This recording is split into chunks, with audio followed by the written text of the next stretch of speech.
Welcome to my YouTube channel mga ka-Red Lad View.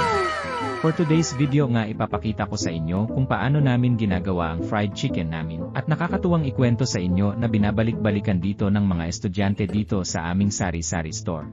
What? Siyempre hiwain lang ang mga manok sa maayos katulad na nasa video. Isunod ang mga sangkap na pangpalasa katulad ng harina, breading mix at baking powder.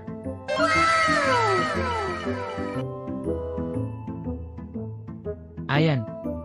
Siguraduhin na ilagay ang mga sangkap at mga iba pang pangpalasa mga Red Lad. Bago tayo magpatuloy, kung bago ka lang sa aking channel, ano pang hinihintay mo, mag-subscribe ka na. Thank you! Siguraduhin balot na balot ito ng mga harina ang mga manok. Sa malinis kawali magpainit ng mantika, at kapag mainit na ito ilagay ang mga manok dahan-dahan mga Red Lad. A few moments later.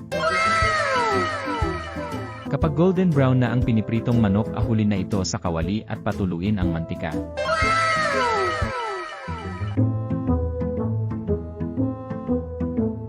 Perfect! Siyempre eksena na rin ako at para maibenta na nag-display na ako at ito na nga inayos ko na ang camera ko para sa buong araw na pagbebenta.